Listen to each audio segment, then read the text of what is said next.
Bonjour à tous et bienvenue sur Mosaïque Cristal. Voici les titres du JT. De l'électricité produite à Sarreguemines par photovoltaïque, 12 000 panneaux sont implantés sur 8 hectares de terrain à Folperswiller. La centrale solaire est en service depuis septembre dernier. Elle vient d'être officiellement inaugurée. Quelle santé pour demain? Le député LREM du Rhône, Jean-Louis Touraine, professeur de médecine et praticien hospitalier, est venu à Sarreguemines pour présenter lors d'une réunion publique sa vision de la santé. Divorce consommé dans le foot au Pays de Beach, le club amateur L'Entente Petit-Réderchin-Sirstal fait son retour. Il quitte la fusion qui était effective depuis 2 ans avec le FC Rohrbach-Binin. Voir des œuvres, c'est bien. Rencontrer des artistes, c'est mieux. La galerie Beach & Art lance une nouveauté. À la fin de chaque exposition, une discussion est organisée avec l'artiste. C'est Muriel Hans qui a ouvert le bal. Et puis j'ai le plaisir d'accueillir sur ce plateau la coordinatrice du festival Lost in Sarreguemines, Anastasia, bonjour. Bonjour. Et puis le président de Mosaïque Cristal, Pierre Alt, mais qui est là aujourd'hui en tant que réalisateur, bonjour. Bonjour Julia. Alors on va évidemment parler de cinéma et plus particulièrement de la soirée de projection de courts-métrages qui est proposée par le festival Lost in Sarreguemines. Je vais vous donner la parole dans quelques minutes. En fin d'émission, vous allez aussi pouvoir découvrir le parcours complet d'un chien guide. Après une première éducation en famille d'accueil, place à la formation à l'école de chien guide avant de pouvoir partager le quotidien d'un déficient visuel. C'est un parcours de longue haleine, entrecoupé, vous le verrez, de beaucoup de croquettes. Côté actu, focus sur l'énergie solaire. En 2012 déjà, la Casques se dotait d'un plan climat concernant les bâtiments et la mobilité. Aujourd'hui, plusieurs projets liés aux énergies renouvelables et décarbonées sont présents sur l'arrondissement. C'est le cas très concrètement à Folperswiller avec l'installation d'une centrale solaire en service depuis septembre 2021. Elle a été inaugurée hier. On fait le point dans ce reportage d'Uranie Tozic et Lohan Landrin. Près de 12 000 panneaux photovoltaïques implantés sur 8 hectares de terrain. Voici la nouvelle centrale solaire installée sur l'ancien site d'enfouissement des déchets à Folperswiller. Nous sommes réellement satisfaits de voir cette centrale tourner à l'endroit où nous sommes, puisque ça a été précisé, ce terrain n'est utilisable pour rien d'autre. Donc on ne peut pas en faire autre chose. Après avoir été abandonné pour des soucis administratifs, ce projet de longue date s'est concrétisé en 4 ans avec Total Energy. La centrale est en service depuis septembre 2021 et vient d'être inaugurée. Et on a une installation d'une puissance de 4,7 MW crête qui va produire 5 MWh par an d'électricité renouvelable, ce qui correspond pour les habitants à peu près à la consommation de 3200 personnes. Soit 15% de la population sarregueminoise. L'électricité produite ici est injectée sur le réseau, mais n'est pas distribuée dans un quartier en particulier. Un projet qui a nécessité 4 millions d'euros d'investissement, dont 550 000 issus du financement participatif. Le terrain appartient encore à la Casques, qui recevra donc un loyer. Le loyer s'élève à 9 500 € par an, les 20 premières années. Puis 5% du chiffre d'affaires généré par l'installation. Une recette supplémentaire à réinjecter dans d'autres projets, notamment liés aux énergies renouvelables qui prennent de l'ampleur sur le territoire. Merci pour... Et c'est l'occasion de faire un point sur les autres mesures de la Casques en matière d'énergie.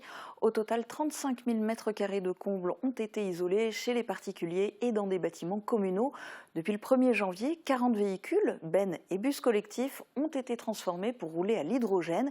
Et puis le réseau de chaleur biomasse est en pleine construction à Sarreguemines. Quelle santé pour demain? À l'invitation de la députée de la circonscription LREM, Nicole Triss, un autre député du même parti politique s'est rendu à Sarreguemines. Il s'agit de l'élu du Rhône, Jean-Louis Touraine, qui est également professeur de médecine et praticien hospitalier. Il est venu présenter sa vision de la santé lors d'une réunion publique. Guillaume Dubontail l'a rencontré. Ce soir, vous êtes à Sarreguemines pour parler de la santé, de la problématique de la santé. Et sur l'arrondissement, on souffre d'un manque de médecins généralistes. Comment faire pour inverser cette tendance et faire en sorte qu'ils soient plus nombreux et pas moins nombreux? Presque toute la France souffre de ce qu'on appelle les déserts médicaux.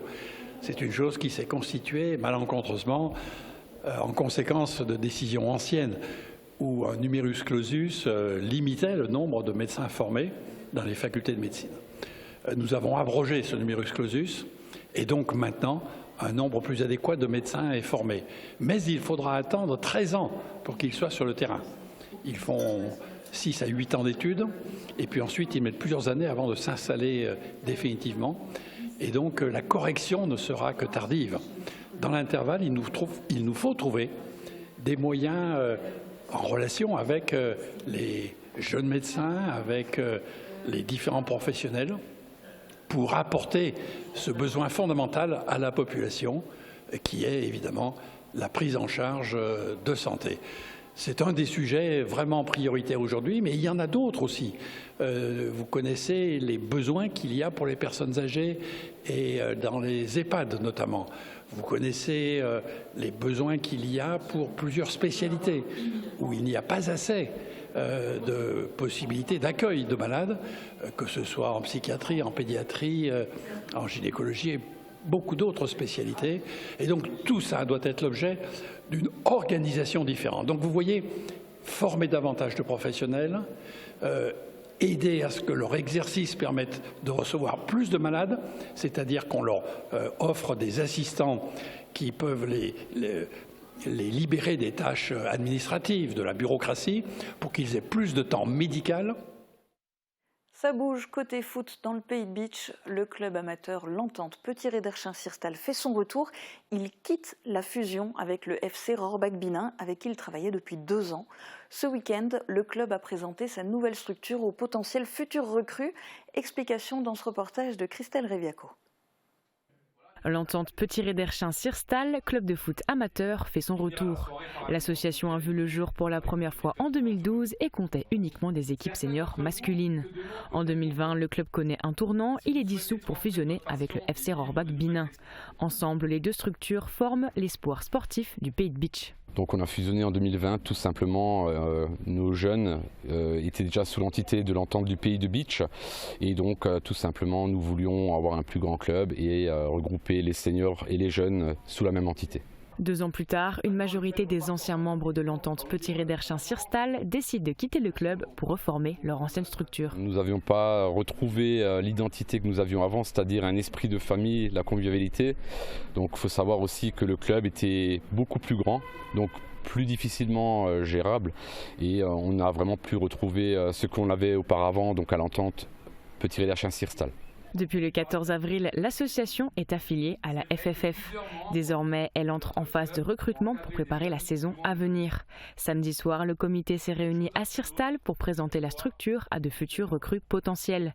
Étant un nouveau club, le PRS devra démarrer la compétition en 4e division départementale. Donc ce serait de pouvoir inscrire 2 équipes seniors masculines, de pouvoir former des jeunes et donc on souhaiterait jouer la montée dès la première saison et faire un beau parcours en coupe, toutes confondues. C'est un nouveau club qui rentre dans le paysage footballistique du Pays de Bitche. Contacté, l'espoir sportif du Pays de Bitche n'a pas souhaité s'exprimer sur le sujet pour le moment. Après le ballon rond sur la pelouse, on s'intéresse à la cueillette des herbes. Et oui, ça existe. La cueillette de champignons est évidemment plus répandue. Celle des herbes folles l'est un peu moins, voire beaucoup moins. Et pourtant, nombre de plantes sauvages sont délicieuses, cuisinées ou même crues. Valérie Lecher, membre de l'association Le Goût des Herbes Folles, propose des balades gustatives et culinaires au grand public. Regardez. Alors là, il faut insister. Parce que si la première impression... Il y a des gens qui vont dire ça pue, d'ailleurs c'est ça.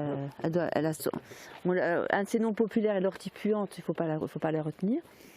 Et il faut vraiment insister, et quand on insiste, on a un goût de champignons. Bravo. En soupe, en quiche ou en risotto, les pierres des bois est l'une des nombreuses plantes comestibles que l'on peut trouver dans nos forêts. Mais attention à ne pas manger n'importe quoi. Certaines plantes sont hautement toxiques comme le muguet ou les colchiques que l'on confond souvent avec l'ail des ours. Alors pour être certain de ce que l'on déguste, mieux vaut s'entourer de guides comme Valérie. Après ça dépend sur ce qu'on veut cueillir. Parce qu'on peut aussi par exemple des plantes très communes comme l'ortie. Si on se trompe avec le lamier, il n'y a pas aucun risque.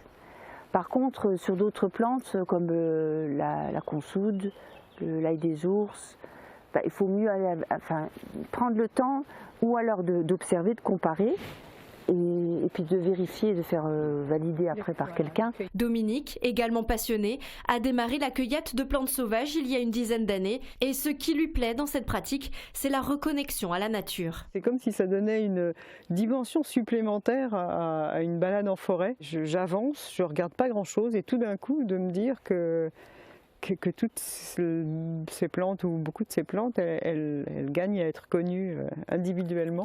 Effectivement, au détour d'un chemin, Valérie nous fait découvrir le lierre terrestre, une plante vivace que l'on pourrait confondre avec de la mauvaise herbe, mais qui possède des vertus médicinales et qui est surtout très bonne à déguster. Pour accompagner par exemple des petites crudités, un pesto de lierre terrestre, ça a toujours beaucoup de succès.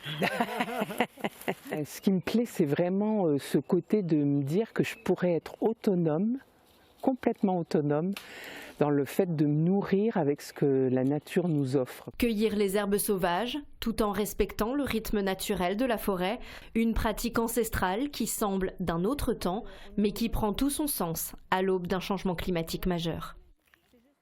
Après la nature, la culture, la galerie Beach & Art lance une grande nouveauté après plusieurs mois d'ouverture. À la fin de chaque exposition, une discussion sera organisée avec le public. Pour l'inaugurer, c'est l'artiste peintre Muriel Hans qui a échangé avec les visiteurs sur son travail, sa peinture et l'art en général. Reportage de Thibaut Desmerlet. Entourée de ses tableaux, l'artiste peintre Muriel Hans discute avec des visiteurs à la galerie Beach & Art. Elle peint depuis près de 20 ans, a obtenu plusieurs prix et a déjà fait plusieurs expositions. Cela fait 2 mois qu'elle expose à la galerie de Beach avec sa collection Errance et cette aventure prendra fin d'ici quelques jours.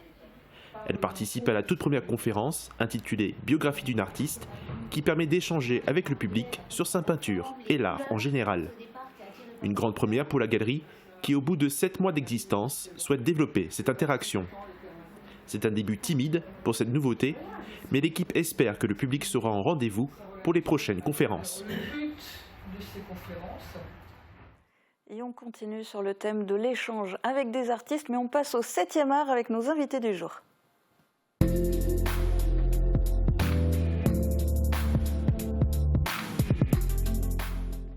Alors aujourd'hui, c'est le coup d'envoi du festival Lust in Sarreguemines. Inauguration ce soir à 19h30 sur la grande scène de l'Hôtel de Ville.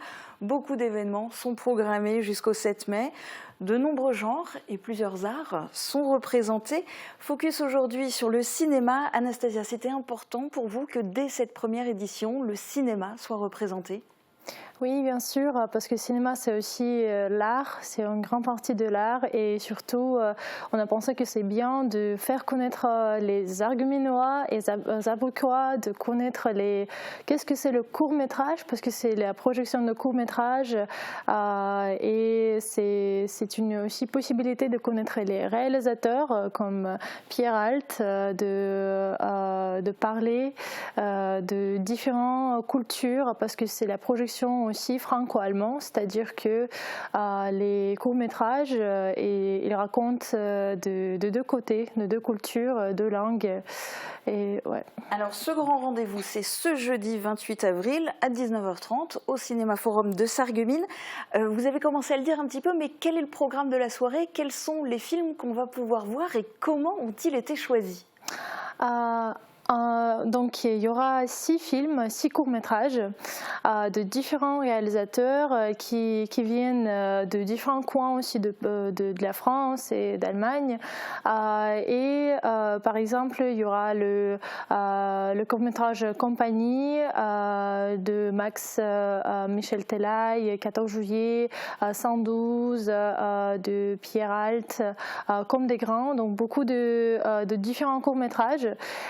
Et oui, c'était nous qui ont choisi ces courts-métrages parce que c'est nous, je veux dire Benjamin, Sybille et Camille Schaeffer qui sont directeurs de ce festival. On a regardé, on a choisi parce que ça représente bien la thématique et l'idée de notre festival franco-allemand.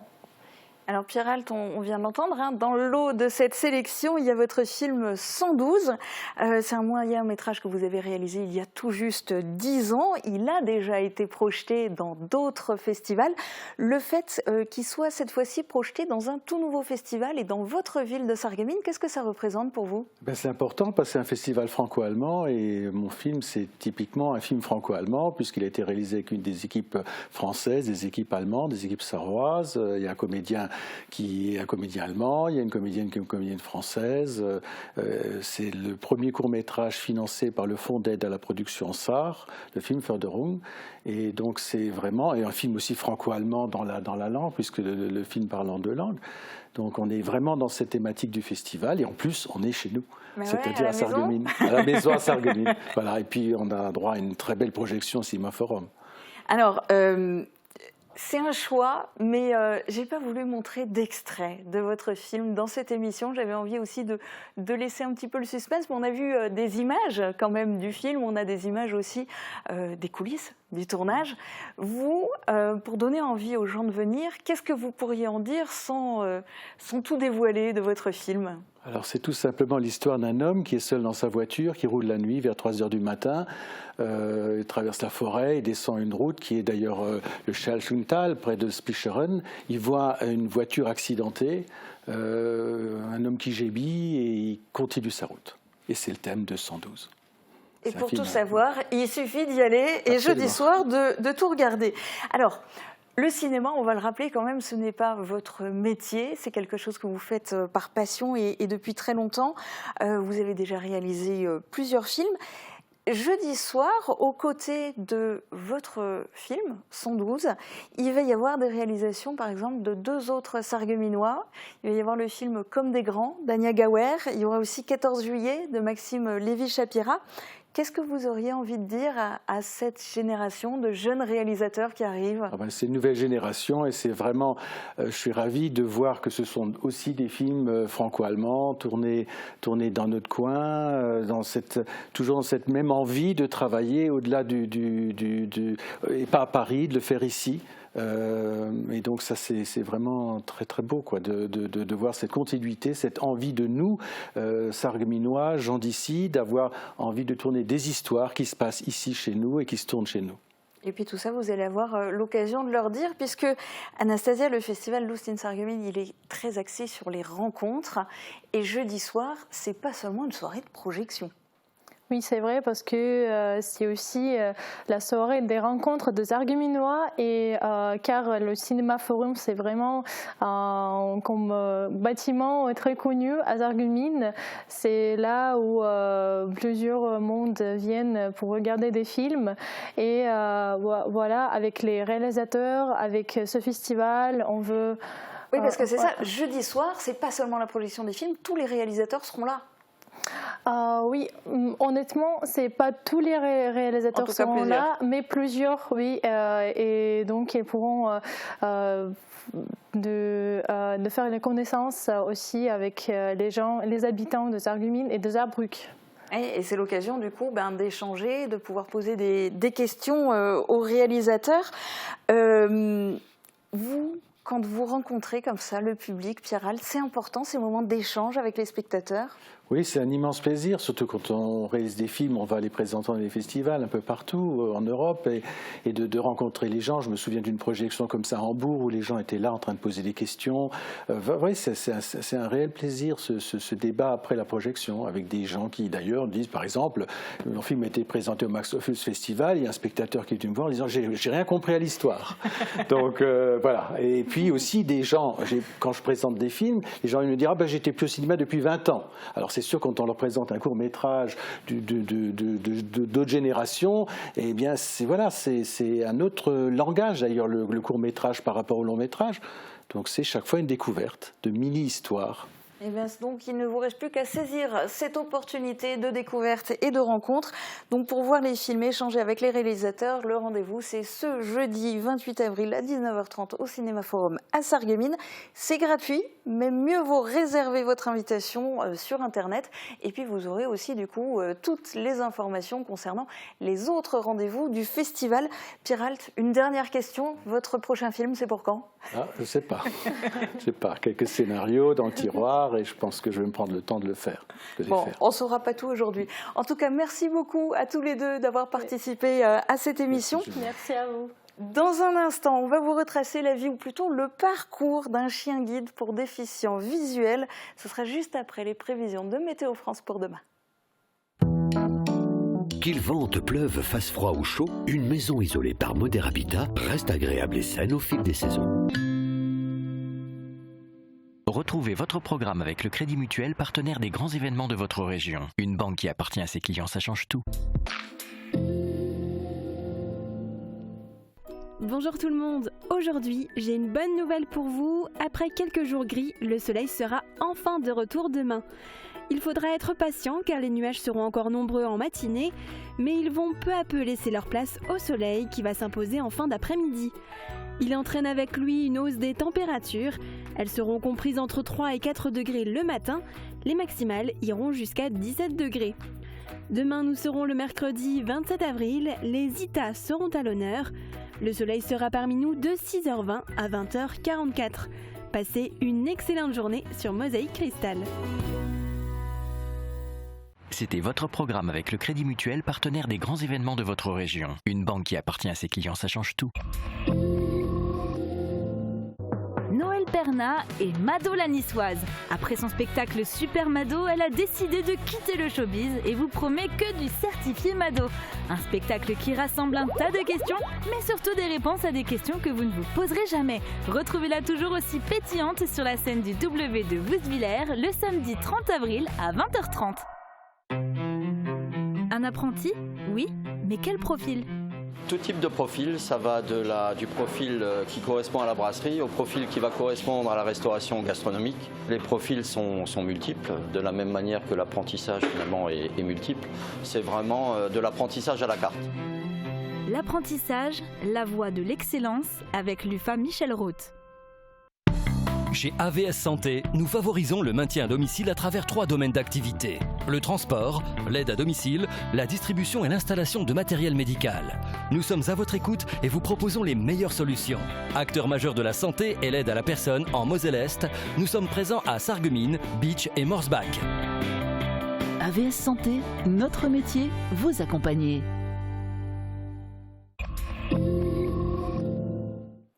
Depuis 70 ans, l'association des chiens guides d'aveugles aide les déficients visuels en leur donnant gratuitement un chien guide. Le meilleur ami de l'homme devient alors un partenaire hors pair qui aide le malvoyant au quotidien lors de ses déplacements. Depuis les débuts de l'association, ce sont 6000 chiens guides d'aveugles qui ont été remis dans toute la France. Mais comment sont formés ces chiens ? Christelle Reviaco s'est intéressée à leur parcours, de l'arrivée en famille d'accueil jusqu'à la remise à la personne handicapée. C'est un chiot un peu particulier que Marguerite Benoît accueille chez elle. Ce jeune labrador est élève chien guide. Arrivant en septembre 2021, il est en famille d'accueil pour sa première étape de formation. Ce n'est pas le premier chiot qu'elle reçoit à la maison. Il y a d'abord eu Orca, Onoa, Paco, Riga et maintenant c'est Cisco qui partage son quotidien. À choisir entre ça et ça, aucune hésitation, Aucune hésitation, mais oui. Marguerite fait partie des nombreuses familles d'accueil qui travaillent bénévolement pour l'association des chiens guides d'aveugles de l'Est. Une antenne est basée à côté de Metz, à Voipy. Notre rôle, c'est déjà, on nous demande tout simplement d'en faire un bon chien de compagnie. Assis, couché, reste, la propreté, puisque c'est le premier objectif qu'on a quand ils arrivent, et leur faire rencontrer un maximum de situations que l'aveugle est amené à rencontrer après avec son chien. Comme aller au supermarché, à l'hôtel ou encore prendre les transports en commun. Elle lui apprend également à passer du temps seul, mais toujours moins de 2 heures. Pour le reste, le dressage est le même que pour un chien domestique normal. C'est un excellent lien social, puisque je suis arrivée ici en 2010. Je ne connaissais pas mes voisins jusqu'en 2018. L'arrivée d'Orca m'a permis de rencontrer mes voisins. C'est d'ailleurs ce que disent aussi les déficients visuels. Contrairement à la canne, le chien reste un lien social. Et la friandise n'est jamais bien loin pour le récompenser. C'est bien ça, oui, ça c'est bien ça, mais oui c'est bien. Oui, le cochon. Ah, tu tires là, hein. Oui, oui. Devenir bénévole demande un engagement personnel, mais elle n'est pas seule. Elle est en lien quotidien avec l'association. On est vraiment assisté pour le chien. Je veux dire, je ne me pose pas la question vermifuge, vaccin, tout. J'ai mon planning, tout est prévu sur l'année, tout ce que j'ai à faire. Et si j'ai le moindre souci, j'appelle. Marguerite se rend une fois par semaine à l'école de Voipy avec Cisco. Là-bas, le chiot reçoit des cours individuels mais aussi collectifs pour suivre sa progression. Cisco devrait bientôt quitter Marguerite pour intégrer l'école des chiens guides. Pour Shiva, la formation à Voipy a commencé il y a déjà 4 mois. Et c'est une bonne élève. Elle est à la moitié de sa formation. Elle sait déjà répondre aux ordres de base de guidage mais doit encore apprendre quelques fondements. Shiva, devant. On est en train de travailler, il faut qu'on peaufine tout ce qui est des obstacles, donc c'est ce qu'on appelle les contournements et les passages étroits. Donc là, contournement, c'est vraiment si votre trottoir il est obstrué, il faut contourner par la chaussée. Et un passage étroit, ça va être un obstacle qui est sur le trottoir, mais il reste encore un petit peu de place pour passer. Donc là, on est en train de travailler ça avec Shiva. Et après, il y a tout le reste des obstacles. Donc il y a les obstacles en hauteur, les obstacles bas, les gros obstacles au sol. Mais avant de commencer la formation, les chiens sont soumis à une phase de test à leur entrée. Nous, en tant qu'éducateurs, on va prendre un mois, on a un mois d'évaluation. On va refaire le point sur tous les apprentissages du chien qu'il est censé avoir appris chiot. Si ce mois-là se passe bien, on valide l'entrée en éducation du chien. Et ensuite, on met en place le vrai travail de guidage que nous, on leur apprend. La formation d'un chien guide dure 2 ans, 1 an en famille d'accueil et l'autre partie à Voipy. Le chien doit savoir s'orienter dans n'importe quelle situation, en ville comme en campagne. Shiva s'entraîne aussi bien au centre-ville de Metz en conditions réelles qu'à l'école. Cet après-midi, Shiva et Mylène sont restés à Voipy sur la piste dédiée à cet effet. Elle reprend les codes de la rue comme dans une ville avec ses obstacles et ses trottoirs. Chaque jour, ils s'entraînent environ 2 heures réparties sur toute la journée. Au moment de notre tournage, l'apprentissage du jour était la révision des bases du guidage. Ce sont majoritairement des labradors qui deviennent chiens guides. Ils sont connus et reconnus pour leur qualité. Lorsque la formation du chien est finie, ils passent l'équivalent du bac pour valider leur diplôme, le certificat d'aptitude au guidage. Les éducateurs, on se met sous bandeau, donc on se met vraiment en situation de déficience visuelle. On suit notre chien, il y a tout un parcours qui reprend tous les items que le chien est censé maîtriser. On a quelqu'un qui assure notre sécurité et qui évalue aussi le travail. Et si tous les feux sont au vert, le chien reçoit son diplôme et devient officiellement chien guide. Il est prêt pour la remise officielle aux malvoyants. Ça dure 15 jours. Il y a une semaine qui est faite à l'association, ici, dans l'environnement que le chien connaît. Comme ça, on le met lui en confiance. Et ensuite, on va une semaine au domicile de la personne, où là, on va aborder vraiment les trajets du futur maître. On fait 2-3 trajets au début, puis après, on pousse le travail au fur et à mesure. La formation d'un chien guide coûte en tout 25 000 €. Chaque année, ce sont 220 chiens guides qui sont remis dans toute la France.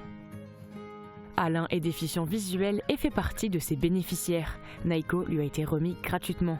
Il a d'abord bénéficié d'un autre chien guide, Hilton. Il est maintenant à la retraite à cause de sa maladie. Lorsqu'il l'a reçu en 2015, il a fallu un petit temps d'adaptation. Avec Hilton, j'avais peur de me déplacer au tout début parce que je ne connaissais pas. Déjà, c'était mon premier chien. Ensuite, j'avais pris l'habitude de me déplacer à la canne. Donc quand on passe de la canne au chien, c'est vraiment un monde totalement différent. Bon, il faut du temps pour s'habituer, il faut quand même quelques semaines. Naiko, lui, c'était beaucoup plus rapide. Mais il est plus vif dans le travail, Naiko. Ils ont chacun leur personnalité, en fait, leur manière de travailler. Alain refait une demande auprès des chiens guides de l'Est et il a reçu Naiko en août 2019. Au fil des années, le chien est devenu un atout indispensable. Grâce à son chien guide, ses déplacements sont devenus plus fluides, plus rapides, mais surtout plus sécurisés. Quand on marche avec une canne, on est obligé de toucher les obstacles. Une poubelle sur le trottoir, on la détecte en la touchant avec la canne. Le chien, lui, il va anticiper le mouvement, il va nous la faire contourner.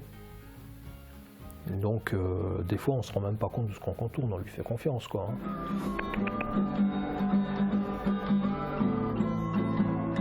Alain est né avec une maladie rare, celle du glaucome oculaire, qui endommage le nerf optique. Il a subi plusieurs opérations pour stabiliser sa vue, qu'il a fini par perdre. L'année dernière, il a retrouvé un semblant de vue à l'œil gauche suite à des opérations. Il arrive à percevoir des ombres et des couleurs, mais malgré les progrès, l'aide du chien guide est nécessaire. Mais au-delà du guidage, c'est un lien fort qui se crée entre le maître et le meilleur ami de l'homme. On s'aime pas trop, hein, ça se voit. Non, le lien est très profond en fait. Hein. C'est vraiment un travail d'équipe. Si le chien n'a pas confiance, je ne sais pas comment vous l'expliquer. C'est vraiment, c'est un binôme en fait. C'est une équipe, une véritable équipe. Une équipe qui travaille ensemble lors des déplacements du quotidien. Quand Naiko est à la maison, il devient un chien normal qui joue avec son maître et qui fait parfois des bêtises. Un chien guide passe en moyenne 9 ans aux côtés de son maître pour le guider. Il reste encore de belles années à vivre pour Alain, Naiko et Hilton.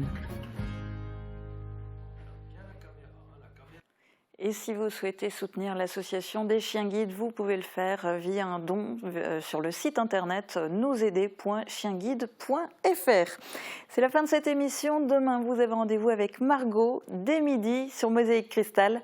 Très bonne journée à tous.